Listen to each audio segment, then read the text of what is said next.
Everybody, welcome to the Rainy Day Podcast. My name is Dayton Brown. I am joined by Levi Rains. How's it going, Dayton? We have a big show today. We have Derek Anderson, NBA champion, NCAA champion, author, entrepreneur, etc. Just great guy. But before we get DA on the show, we have a few things we want to talk about. It is the slowest time of the year in sports, but there's been some minor things. First off, Arian Foster to the Dolphins. How do you feel about that? I mean, I feel like the Dolphins have nothing to lose at this point signing him. They lost Lamar Miller. They don't really have a running back, so why not sign Foster? I know he's injury prone, but we were talking about him one or two podcasts ago when you brought him up. Preview, yeah. I told Sean Payton make a move. Yeah, he didn't listen. We don't have the cap space. We have like 1.4 million in cap space. That's the thing holding us back. Hopefully we get Anquan Bolden too. That's a rumor. Yeah. That's a little side note. I want Anquan Bolden, but about Arian Foster, again, the Dolphins don't really have anything to lose. They need a running back. He's kind of like that insurance guy that you go for. He's kind of like the Fred Taylor when the Patriots signed Fred Taylor. Yeah, kind of at the end. I think like worst case scenario, he runs for like 600 yards. Best case scenario, he runs for like 1,200. Yeah, and is like and is a Pro Bowler. So I don't see what you have to lose if you're the Dolphins. It's not like you're signing. You didn't get Johnny Manziel. No, well, how do I word it? I can't compare this. I mean, I probably can compare this situation, but it's not like you're the Browns and you sign Dwayne Bowe when like you're desperate for wide receiver, so you just sign a guy who had a couple of good years. Yeah. The Dolphins are just kind of like, we're gonna sign Foster, see how it pans out, 1 year deal, pay him like not even $2 million. So it's like an insurance running back that they're getting.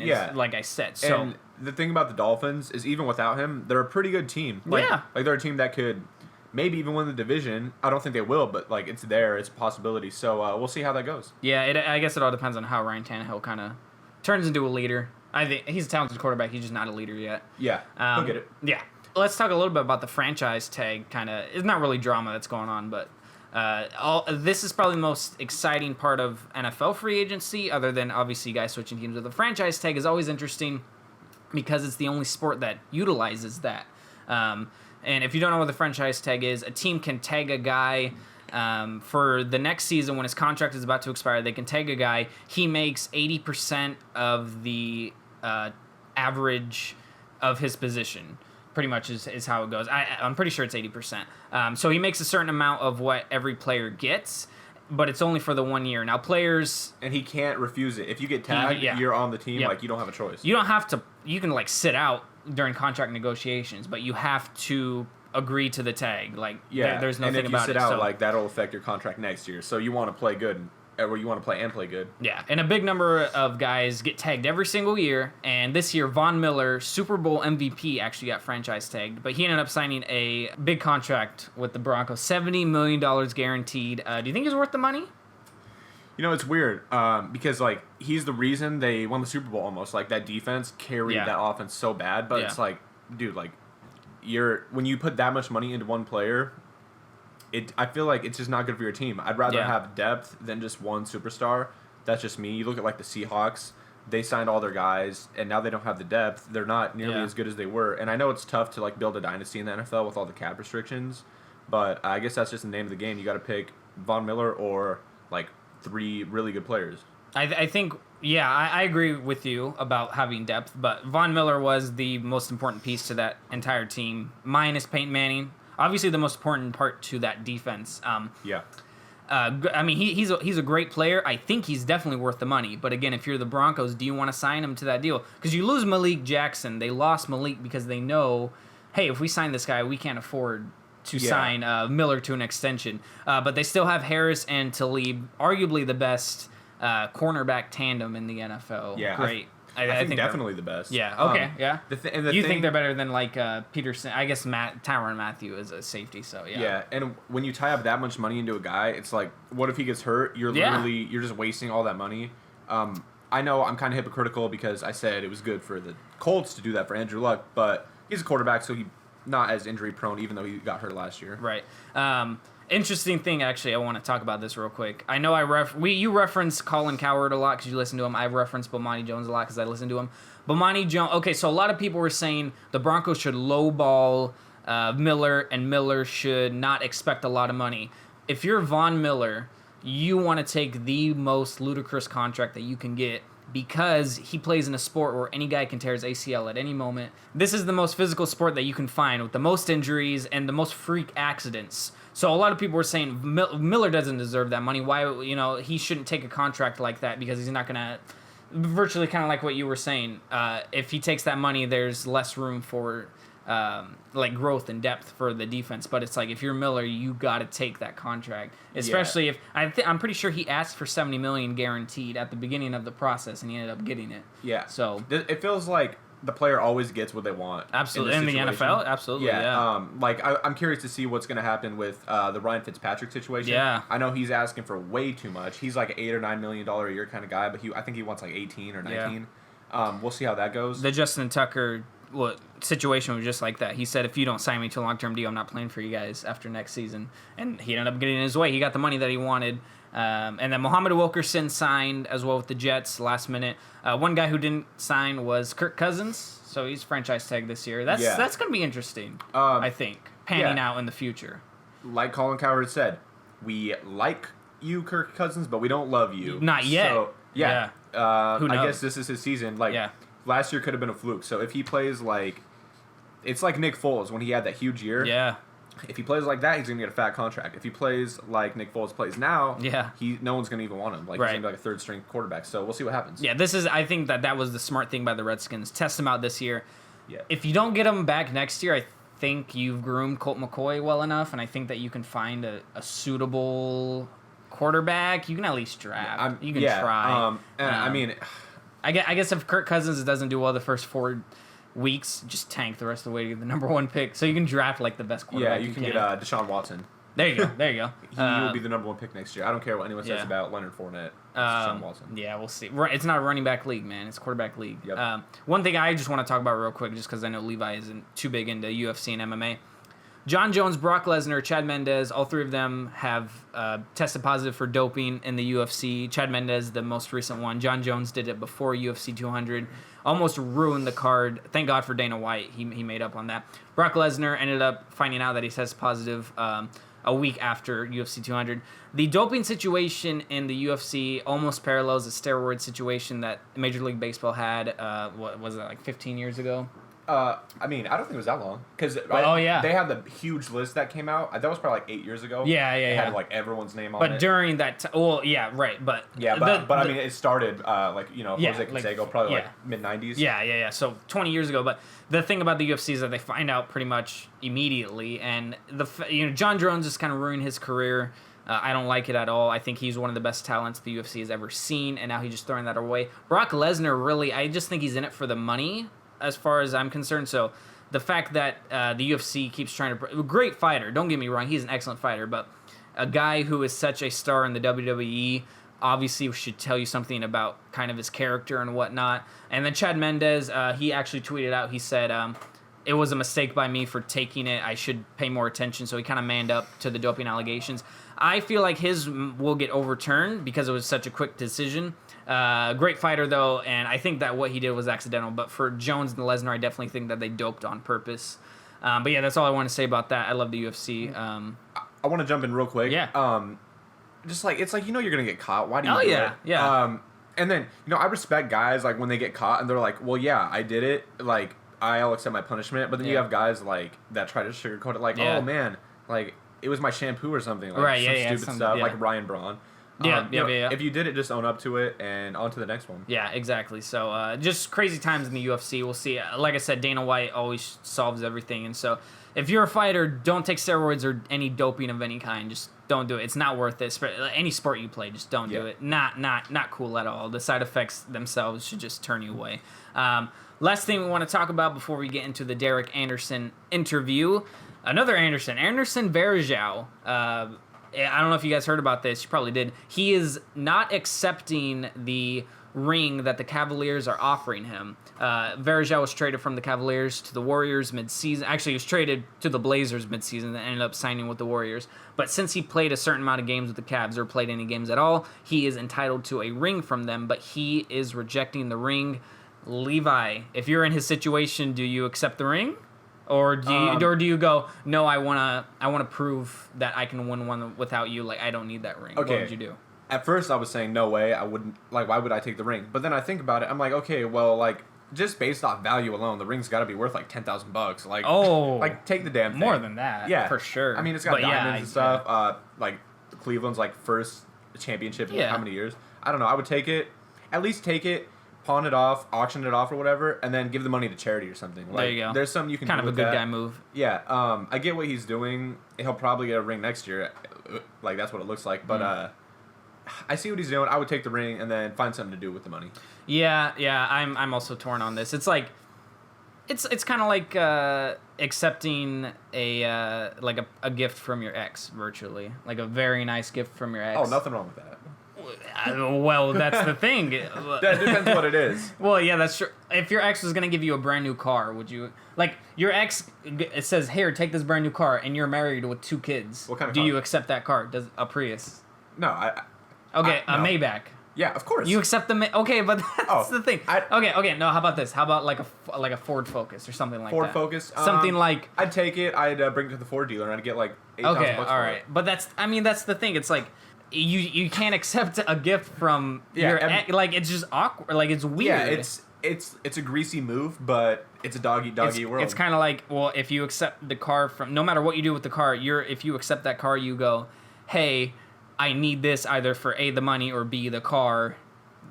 What you should do is you should go, no, I have my wife and 2 kids, and we're doing well enough without you that we can just buy a car on our own. If any of my ex-girlfriends are listening to this and you want to buy me a car, just know I will not reject your gift. So Levi won't get car. Tweet me. What ex-girls? That's a good question. There we go. All right. Anything else you want to add in, Levi, before we get into the Derek Anderson interview? No, I think DA is going to be calling in a couple minutes. We'll go to a quick break so we can get situated, and then we'll have DA on. We'll ask him some questions. All right. Listen to a message from our sponsors. The sun is out and there's no better time to have your car looking showroom clean. Call or text Level 10 Auto Detail for our 16-step comprehensive package. Your car will be looking spotless, the interior, the exterior, and even the engine bay for $160. Let us know. Level 10 Auto Detail, the best in the business. 360-624-7299. Ladies and gentlemen, we have a very special guest right now. He is a former NCAA champion and NBA champion, and most importantly, a former Blazer great, Derek Anderson, aka DA. How you doing, Derek? Man, I'm great, man. How about yourself? Doing well. Happy belated birthday, by the way. Finally turned 21. That's great to see. Yes, sir. Yeah, we're gonna get into some questions. Thank you so much for joining us, by the way. It's an honor to talk to you. We're gonna get into some questions, and we're excited to talk to you. Sounds good. I'm ready to go. All right, so DA, everyone knows your accolades, NBA champion, you're an author, you're a motivational speaker, entrepreneur, all these things. But I think the most impressive thing about you is the way you grew up and how you got yourself out of a bad situation. Can you tell us a little bit about your childhood? Well, I think, in the 80s, a lot of people had it rough. I don't make any excuses for any of these guys. We've had it rough being African-American and whatnot, but still, the reason I survived is because I had a positive attitude and I didn't blame anything or anybody. Being abandoned at age 10 and living on my own and staying in other people's houses all through high school and middle school, it was pretty rough, but, I was just kind to people and people helped me out.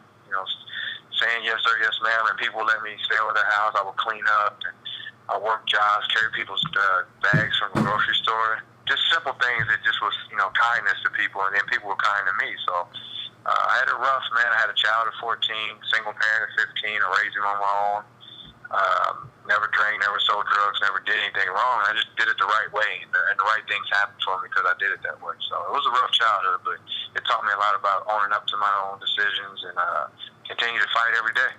Yeah, your story is amazing. Definitely shaped you into the man you are today, which is a great one. And that ended up leading you into playing for the University of Kentucky and Ohio State and then going on to the NBA. Can you kind of talk about the comparison of winning an NCAA championship to an NBA championship? Is there any difference in emotions and whatnot, and kind of the teams you were on? Was there a difference in kind of how it was winning those championships? It's definitely different, and I think if you haven't won a college championship, you won't understand it. But I think the difference in the pros was it was like you not only did you have a lot more chances, but, I won it in my 8th year. Right. And you know what I mean. So I think it was different as opposed to college. You only get like 4 years to get that. That's it. And to me, it was like, you know what? And then I did it with guys who didn't care about money. The NBA guys are like, well, hey, some coaches won't play you, and some coaches will, and they're thinking about, hey, the salary cap. I'm like, just play the guys who are going to win a game. And in college, they do that. The pros, they're thinking about money, health, and it's a business. So it was a great feeling, but college was so much more, so much passion. Playing with guys who wore the same jogging suit, inside and out, it was dirty. Nobody cared about money, who had the best car, who had the best name. We all played for one thing, and that was to win. And I think the college one really mattered most to me because of that reason alone. Oh, yeah. Absolutely. Playing for your teammates. And yeah. In 2006, when you won with Miami, along with yourself, you had Shaquille O'Neal, Dwayne Wade. But I don't know if people were saying, oh, Miami's a shoo-in to win the championship, like people are saying for Golden State next year. Would you ever consider joining a team like that, a super team, or did you kind of want to build something? Well, I've always wanted to build something. I got blessed to come with that Miami team. We had Alonzo Mourning, Jason Williams, Gary Payton. Like, we were all blessed to be in that position at the right time. But I think I would never want to go somewhere else, especially to a team that beat me. If I was playing a pickup game and you guys beat me, I would be like, who's getting next? I'm ready to beat this team. Absolutely. I'm not going to just be like, hey, can you guys pick me up? You know what I mean?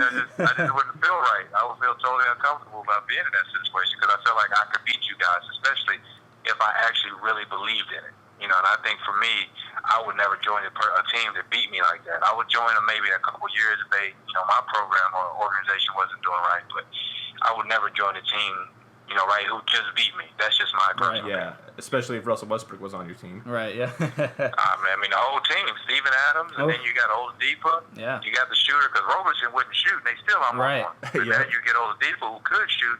The organization was trying to make the right decisions to me. Right, that's kind of the... Sorry, go ahead. No, go ahead. That was it. Oh, yeah, that's kind of the thought process we're going through because, it's one thing to join a really good team, but it's another thing to join a team that, beat you and came back from a 3-1 deficit in the Western Conference Finals. That's kind of the interesting thing about it all. Like 5 weeks ago, too. Right, yeah, it's coming fresh off it. A lot of great athletes, period, but mainly NBA players have retired this year. One of them was former teammate, great big man, probably one of the best of all time. Tim Duncan retired, and you had the honor to play with him. Can you kind of talk about some of your memories with him, kind of how he carried himself? We all know that he was a very quiet superstar, but kind of behind the scenes of how he operated with teammates and with the media and whatnot, kind of memories with him. He wasn't quiet as a teammate. He was super funny, super cool. We laughed, we joked. That was by far one of the best teammates I've ever had in my life. I think besides my Kentucky guys and a couple other NBA guys, I know he was always the best teammate that I've ever played with who was a superstar. Most superstars it's about me. When I first met him, he was like, well, let me know how I can help you get better. Let me know where you like the ball. If you cut back, drop out. I was like, this guy was trying to make me better so we could win as a team. Right. Most superstars don't do that. Most superstars either won't say nothing to you or they're all about, hey, make sure you get your ball back. So Tim was always a selfless guy, and he's a special dude, man. If there's anybody who's ever played with him, I would guarantee you they would pick him over anybody. I'm talking about Michael Jordan, Magic Johnson, everybody, because of the way he played as a teammate. You want that if you're playing, and he was a great, funny dude, always happy, never had an attitude, never had a bad moment, so... He was always consistent, man. He's one of the best guys I ever met. Yeah, definitely going to be missed. Is it true that he doesn't own a tie? I've never seen it. We've never seen him either. We Google it all the time, man. We never see him with the tie on. That is crazy. I've never seen it at all. Not even just to play around with. It's still got a good wardrobe, though. Like I said, one of the great, in our opinion, one of the great things that you've done in your career, you were a fantastic Portland Trailblazer. And you kind of earned the nickname DA kind of in the city of Portland, which was great. We all, as Portland fans, loved how you play. Kind of talk about your thoughts on the current Blazer team with Damian Lillard and kind of how he is, the consensus for him is that he is the one superstar Portland has been missing for years. Can you talk about what you see in this team and kind of the leadership Lillard has and kind of their underdog status, yet still being very tenacious against other teams? Well, I think the team has always been solid so long as its leader is solid. You know, when you look at teams, if you have a solid leader, they can all be better. And I think this year's team, him knowing how solid he is, I think he doesn't have to do too much. He doesn't have to be, oh, I got to prove myself, you know, because like he should have been an all-star, you know, all these things. And we just had this conversation the other day about, you know, like Mike Conley's $153 million. If he came to Portland, Portland wouldn't be the same. But if Damian Lillard went to Memphis, they will be way better. And that's why I try to evaluate people. It's like, well, hey, if you take this guy off the team, what is his value everywhere else? So you can't, you know, like Damian Lillard should be paid $200 million.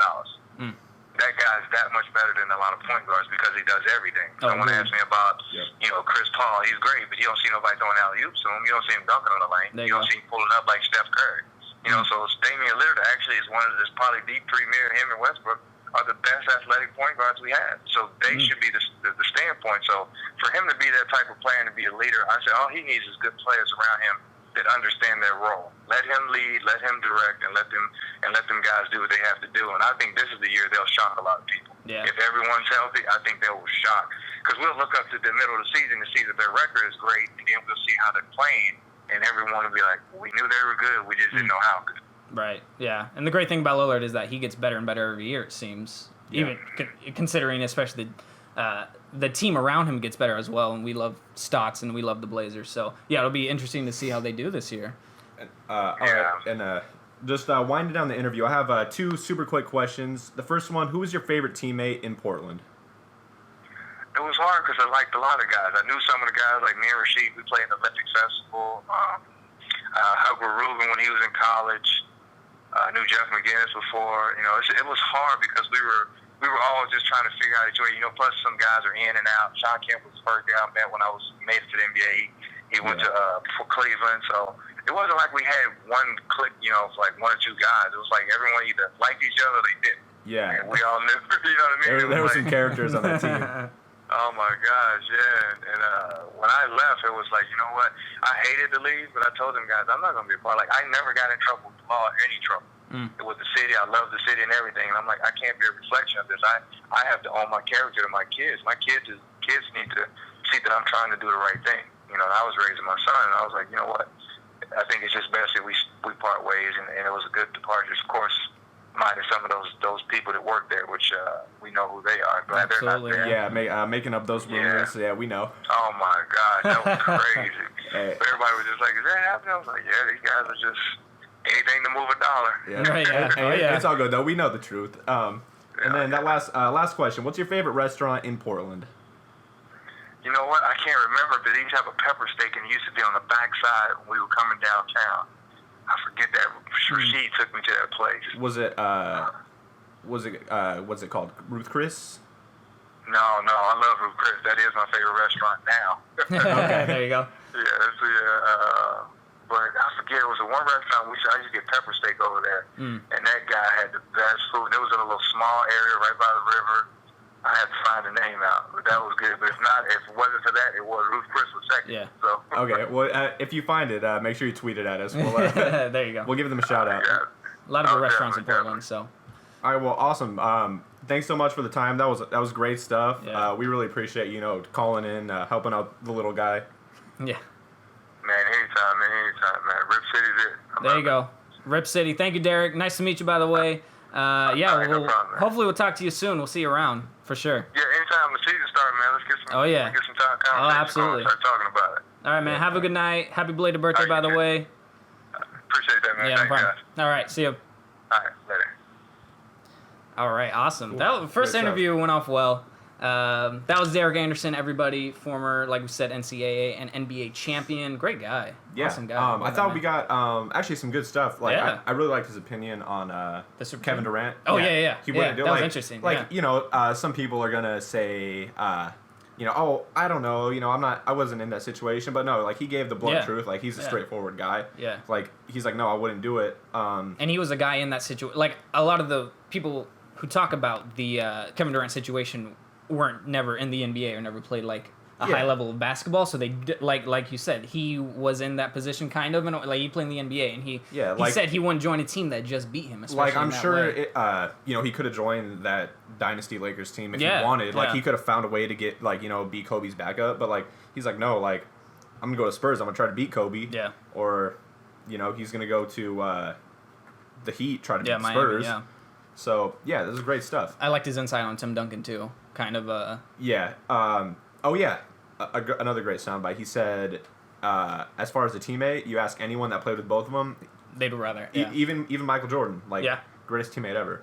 Michael probably wouldn't talk to you if you weren't a superstar. Yeah, right. But, it's fantastic stuff. Yeah, awesome. Thank you so much, Derek. Go ahead and follow him on Twitter at Derek L. Anderson. He's got some great stuff, great motivational stuff. Stamina is the name of his company. Check out his brand, Stamina brand. Motivational speaking.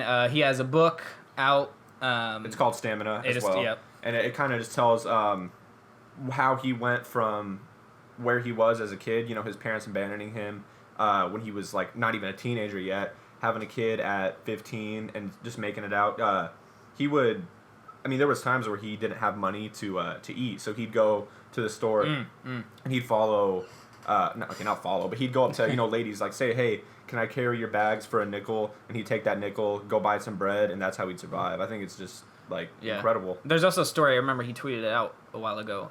He went to a restaurant and he hadn't had food, and you know how they give out like the free sample of, or not sample, but like the bread basket and water, and then he ate it, and then he acted like he was waiting for somebody, and then he left saying, so he did what he had to do to make it, and he did, and now he's a author, father, great guy. Thank you so much, Derek, again, if you're listening. Really appreciate your time. And that's all we have for today. Rainy Day Podcast is wrapping up right now. Levi, anything else you want to add? No, I think that's about it. It gets me excited for basketball season, let's just get going. Only a few months away. Great to see that insight. Thank you, everybody, so much for listening. Again, thank you, Derek Anderson, for joining us. This is it for the episode of Rainy Day Podcast. Remember, stay dry.